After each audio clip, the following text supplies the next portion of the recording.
Hello, my fellow gentlemen. Today we are back in Satisfactory, but this time we're going to try and beat it as ASAP as possible.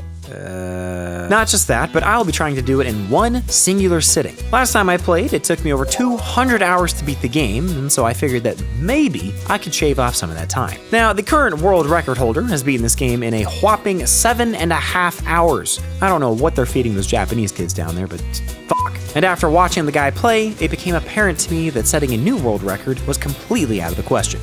Or was it? While perusing the speedrunning website, I discovered something very interesting. Not a single soul in the Satisfactory speedrunning community appeared to have any friends. This was good news. It was almost as if somebody was looking out for me, hoping nothing but the best for my well-being. Dear God, please make this guy's life a living hell. And make him think it was a good idea too, so he does it again. Okay, yeah, amen. With that beautiful prayer, Shark's dream had been revived. Yes, what this meant was that any attempt made would be considered a world fucking record. So, joining me today on this rather dubious occasion is my darling. Somehow, I managed to convince the most beautiful girl on the planet to voluntarily contract brain cancer. And the best part is, she thought this would be fun. So, here's how it went. This may come as a little bit of a shocker, but these world record speedruns were built on practice. If Hannah and I were going to beat this game in one sitting, we would need a plan of action. You see, any time spent thinking, deliberating, or postulating the many possibilities of how we could be making parts would be time that was wasted, and there could be absolutely none of that. And so, we fired up a world and began to practice. You may be under the impression that the first thing to do in Satisfactory is to set up production. And that would be correct if we had eeny-weeny baby brains, which, of course, we don't. Our brains are well above average, and with these larger than average brains, we scalp the ruins of these crash sites and we take it for ourselves. 5 minutes into the game, we could get our grubby hands on enough parts to unlock all of the research before we even built our first smelter. Wow! So the first step of our practice run was to plan a route. On this route, not only would we be picking up the essential parts, but we could also grab Sommer sloops and Mercer spheres. Now this sounds easy enough, but the problem is that these items, they're all over the place. Some of them are on top of a cliff, and some are chilling down on the beach. We didn't have jetpacks unlocked, so how the hell were we supposed to get around? Well, this is the part where the game rules are a little blurry. Ah, fuck. Hold on, everybody. Let me get my glasses. Ah, here they are. Okay. What the fuck? What the fuck just happened? Anyways, what I was saying is that if you die, your body will respawn at the hub. If you pair that mechanic with a setting where you can keep all your items on death, you basically have a makeshift teleporter. I guess you could say we're dying to move faster. No? Dude, you fucking suck! No, okay, I'm sorry. But here's the real funky thing. Not only can you build the hub on top of a cliff, which is way outside your range, but you can also, technically, build it outside of the map. This feature will in no way, shape, or form be exploited. So, now that you understand the mechanics of it all, let's talk about our first practice run. After planning out our exploration runs, we decided it would be most efficient to have one person exploring and the other one get started on building the factory. We started out in the rocky desert because of its flat terrain, its rich resources, and its close proximity to every resource we would need. We began by snagging these resource nodes first because they were pure, and we figured that we wouldn't need to expand for quite a long time. As the factory continued to expand, we progressed to the tech tree, only to find out that we had done things terribly out of order. You see, we had teched all the way up to coal power before we had gotten blade runners, parachutes, Sommer sloops, or even power shards. You may not think that this is that big of a deal, but running around faster, having your machines craft at twice the speed, and then getting twice the amount of products for free is kind of a big deal. Not just that, but we discovered that using our coal nodes for power would completely cut off our ability to make steel. This one was a real head scratcher. If we used the coal for steel, then we wouldn't have power, but if we chose to have power, the nearest coal was all the way on the top of this waterfall cliff, and we would need a tremendous amount of resources to route it down.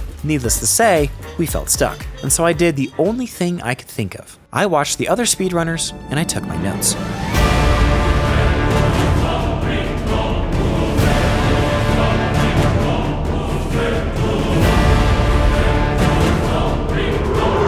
Luckily for me, one of the best speedrunners in the world is like me.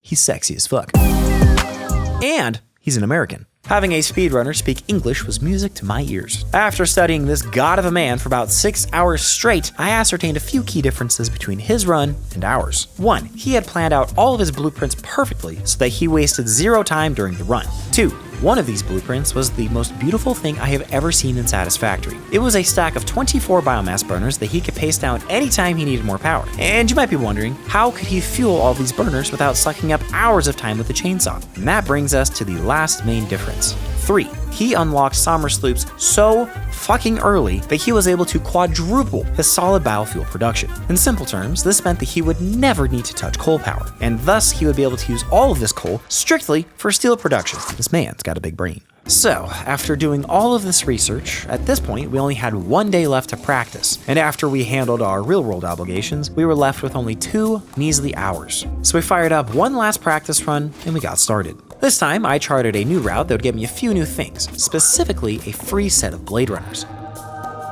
Yeah, I had no fucking clue these were here until I was watching Epiphany speedrun and my jaw hit the floor. The other thing that made my jaw hit the floor was how he got into this very specific cave. Now, why would I need to get into this cave? Well, there is a SAM node as well as 3 quartz nodes, both of which would be integral for unlocking Sommersloops as well as the parachutes and Blade Runners for Hannah. Normally, the entrances to get into the cave are all the way over here. That is a lot of time wasted if I were to walk. Luckily, Epiphany's run showed me that you can take the hub, you can freeze it in place, and nudge it repeatedly down and into the cave. Then you just respawn and voila, you're in the cave. Not just that, but you can spawn the hub outside of the cave, hook things up from inside the cave, through the wall, and then up to the surface. It's fucking crazy. So yeah, with this information, allowed us to go on a hard drive run, teleport into the cave, set up some temporary mining, unlock the parachutes, the Blade Runners, get a shit ton of mycelia for fuel, and enough SAM to unlock the Sommersloops. We were able to do all of this within 2 hours of starting the run. Now, unfortunately, like I said before, 2 hours was all the time we had to practice. We did well, but, anything after phase 2, we only had one other plan that we could rely on. We would let Jesus take the wheel. Wow, really? You trust me with your whole run? Wow, you're so sweet, man. No, I said Jesus, not Jesus. Okay, now real quick, guys, before we get into it, I do have to apologize for some serious quality issues that happened with the recording of this. You see, what had happened was I was trying to use stream elements for streaming so that I could use features like text-to-speech and all that good stuff. But while I was setting everything up, I accidentally used the streaming settings for my recording settings. So sorry that the quality looks terrible. I only found out after the end of the run, and I was pissed. So, anyways, let's get into it. I fired up the server, started my timer, invited Hannah to the game, and finally, I began my route. After collecting everything, I returned to Hannah, dropped off a ton of building materials, and I headed straight to the cave. Everything was going just as we practiced. In fact, everything was going way better than we had practiced. Before, it took us nearly 2 hours to unlock the Sommersloops, but this time, we got them unlocked after only 1 hour. On top of that, we discovered that some of the items you get from the crash sites happen to give a very substantial amount of tickets. Look at this. 9 turbo motors at this stage of the game. You ever wondered what it does?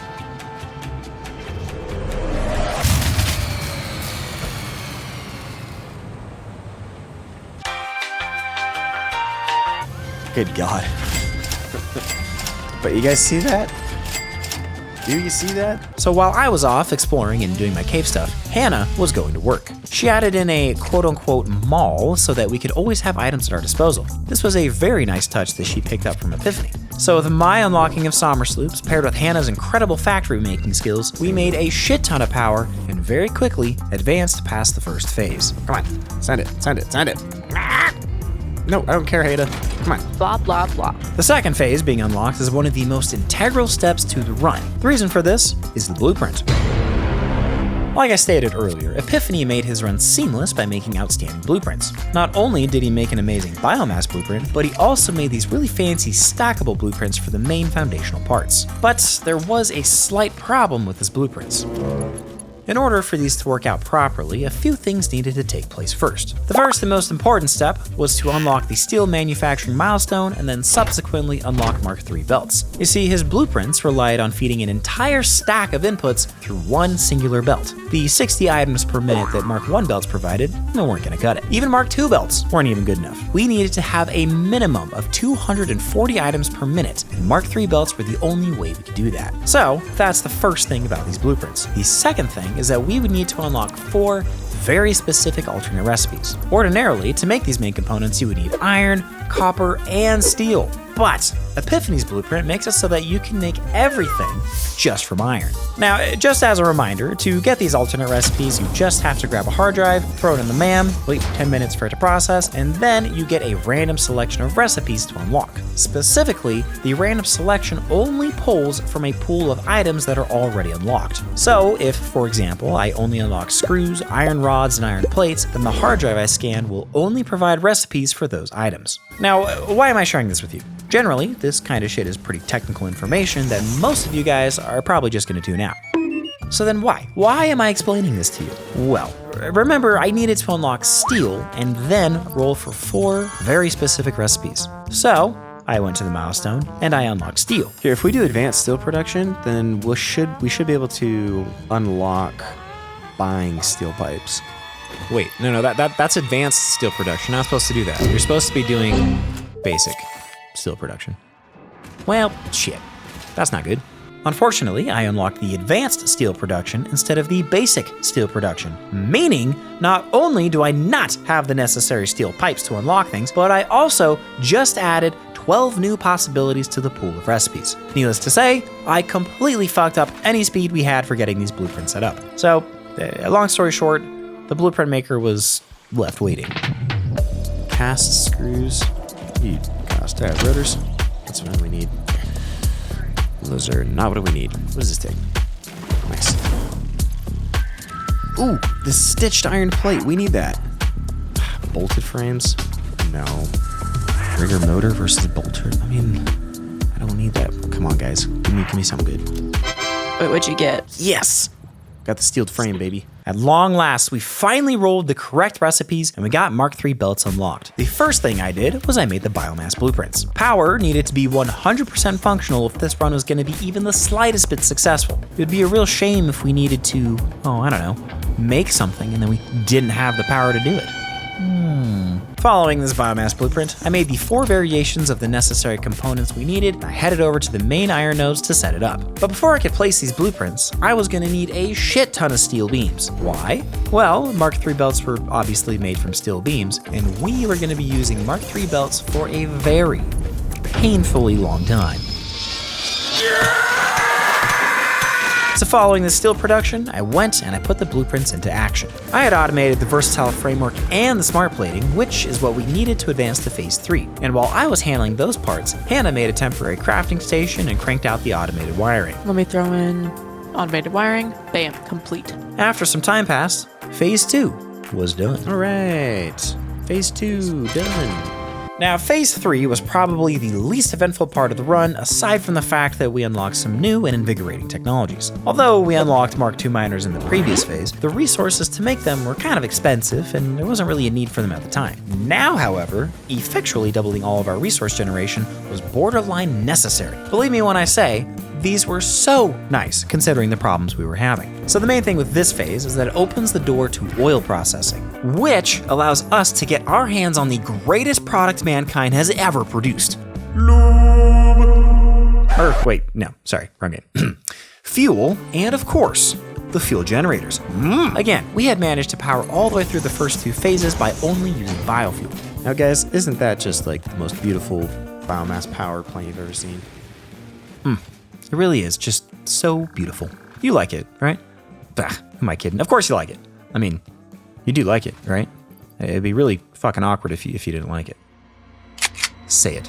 I want to hear you say how beautiful it is. If I don't see a comment in the next 7 days about how beautiful this blueprint is, I will personally go to Epiphany myself and tell him that you are a little gay boy. What did I say? What? So yes, the Sommer sloops were amazing at making a shit ton of fuel, but as amazing as they were, the fuel was not infinite. Every once in a while, either Hannah or myself would still need to stop what we were doing, go chop down a bunch of trees, and then go distribute the resources to their own respective bins. And using oil to power fuel generators was our golden ticket. Now the only issue with this is motors. Everything about oil processing is dripping with motors, and motors, unfortunately, take a lot of iron. And that brings us full circle to what I was saying about Mark II miners. We need more iron. All iron in use. More iron, much far. Our brains, much sad. But Mark II miners make happy. That's right, we didn't delete anything. We didn't move anything. All we did was upgrade our iron nodes and use the excess just to make more of what we already had. On a side note, these stacking blueprints out in the desert, they look pretty fucking sick if you ask me. It's what the kids would call a vibe. Like and subscribe for more lessons on how to be close with kids. Or, wait, no, that came out wrong. FBI, open up! Yo, fuck.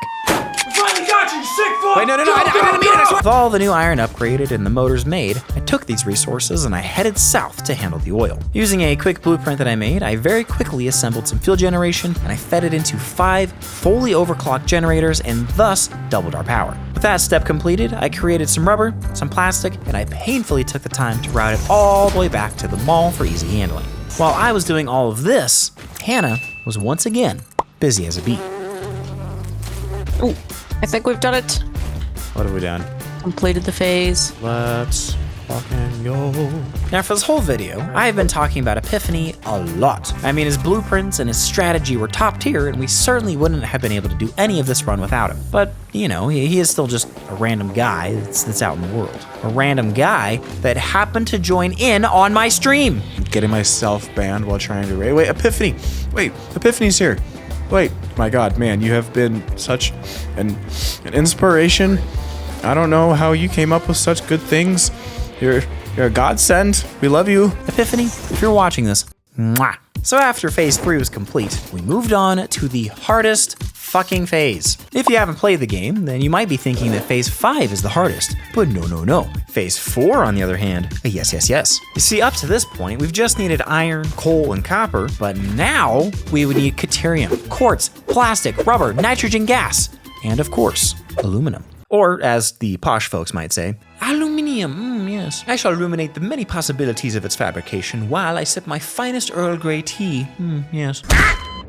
Don't be that guy. All of these new resources meant more and more routing. Now, having said that, we had an advantage. Remember how we were able to unlock all kinds of research early on just because we were running around the map and grabbing hard drives? Well, it wasn't just for the early game. With phase 4 came the sweet godsend of character accessorization that would eliminate all our pain when it came to building. That's right, I am talking about the hovercraft. Normally, you would need to set up this entire aluminum process before you could unlock this thing, but we could do it the second we completed phase 3, and that's exactly what we did.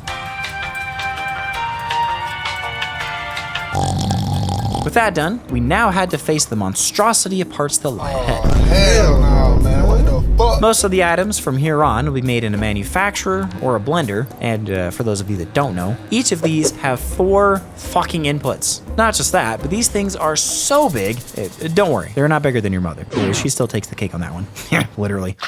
But they are so big that you can only fit 2 of them on the Mark II Blueprint Maker. And I know what you're thinking, only 2? But that's gonna take up so much space. How are you gonna make room for them in your factory? Well, worry not, you beautiful bastard, for I spent the time to mimic Epiphany's stackable blueprints, and I applied the exact same logic to the manufacturers.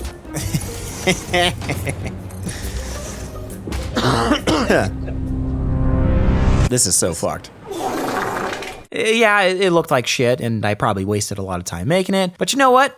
It worked, and you can't take that from me. This happened to be specifically useful when it came to making the crystal oscillators. These only craft at a pathetic 1 item per minute. A lot of the alternate recipes that we were gonna need to use used a shit ton of these, so we went ahead and we stacked up a ton of manufacturers. And yes, although it was still a little slow, it was not our bottleneck. The real bottleneck was the apparent lack of aluminum.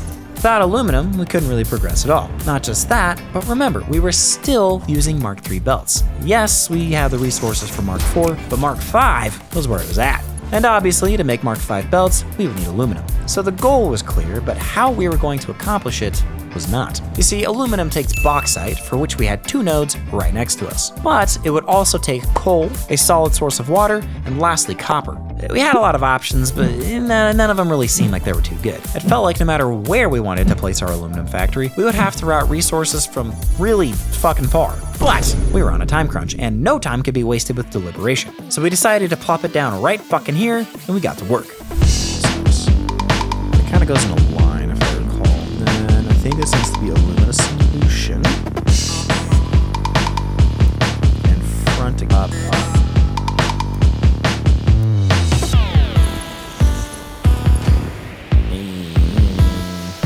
It's the biggest piece of dog shit.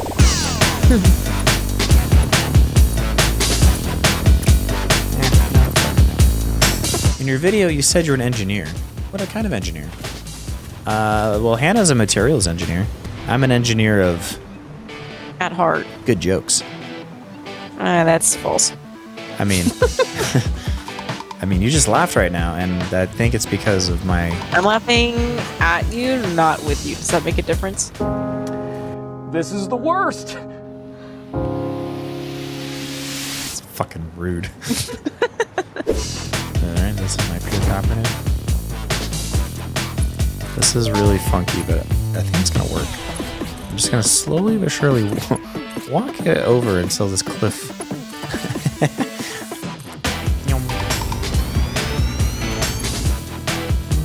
Let's do this. At last, it was finished. But all of this aluminum added a lot of power. And I wasn't exactly sure what Hannah was up to, but I had a feeling she was gonna need more power too. She did. Unfortunately, I had used up all of the oil down south, so I chose to focus my efforts on the oil nodes at the Spiral Coast. Now, at this time, we were both getting a little sleepy. And yes, it did have an effect. Where's the diluted fuel?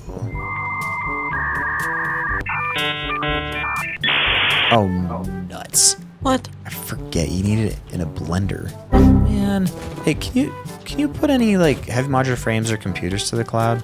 Oh man, are you back at base, baby? Yeah, what do you need? Can we put iron plates to the cloud? I'm sorry. Oh, do you have any biofuel like just on your person? Yeah. Can you upload it? I'm just. Well, actually, you know what? Don't worry. Hold on. I need more rubber. Are you asking me to send it to you?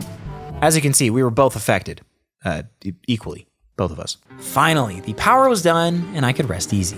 Or so I thought. Because we were so tired, things were slowly beginning to spiral out of control. For some reason, the aluminum stopped crafting, so I went to investigate. I discovered that I did the most piss-poor job of getting rid of the excess water, so I handled it with wet concrete. But now, we didn't have enough power. What?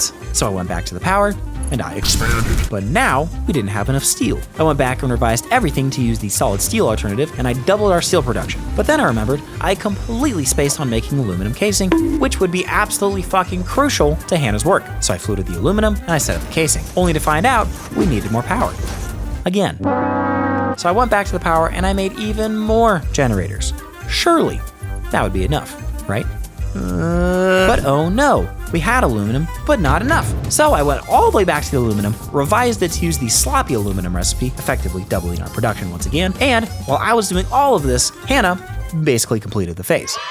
All that was left was the nuclear pasta, and holy fuck, we once again needed more power. After expanding the power once again for the final time, I got a recommendation from my chat. This was a recommendation as to how we should mitigate the power problem that was introduced by the nuclear pasta. You see, the particle accelerators use a dynamic amount of power. On the low end, it's pretty minuscule, but on the high end, no boy. If, for some reason, we wanted to, have more than one particle accelerator, it would blow way past our power limit, trip the circuit, and shut down the entire factory. This is obviously frustrating considering we had plenty of power 98% of the time. So, what was the recommendation? Well, if we needed just a little bit of headroom for like 20 or 30 seconds, it would be nice if we could have a little power that was, set aside as kind of a bank, if you will. Like a storage box, but for electricity. A place that we could hold a bunch of extra power. Yeah, we made a bunch of batteries. And you know what? That shit worked wonders. It worked so well, in fact, that shortly after setting it up, we completed phase 4. Now, it had been 21 hours straight of playing Satisfactory, and only about 2 of those hours were practiced. Needless to say, neither one of us really had the willpower nor the energy to complete phase 5. And so with that, we called it. We ended the run, and we went to bed.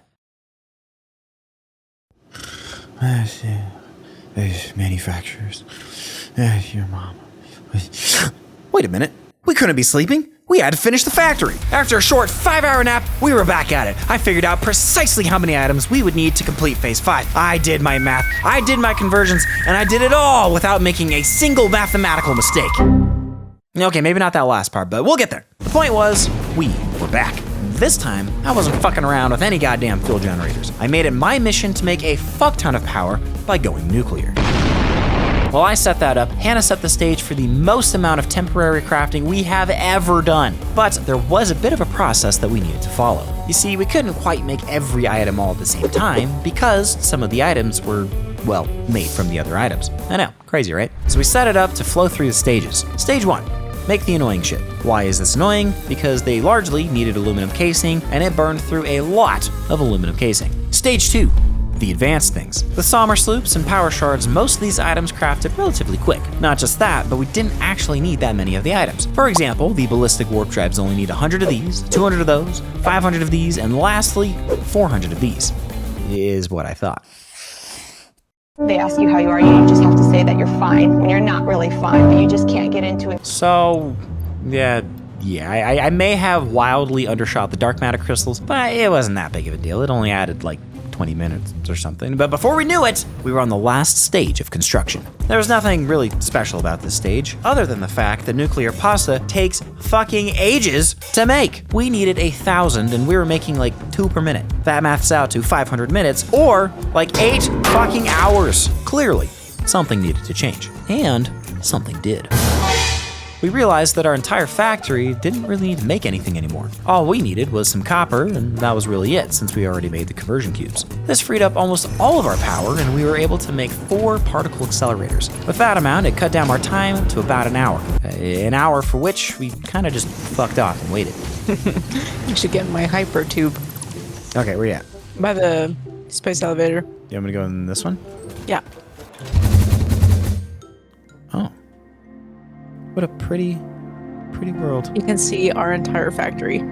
All of our work seen from one spectacular view. But enough of that, because we were close. All right, we got 5 left. You ready, honey? Mm-hmm. Yeah, here, come over to this side. Ooh.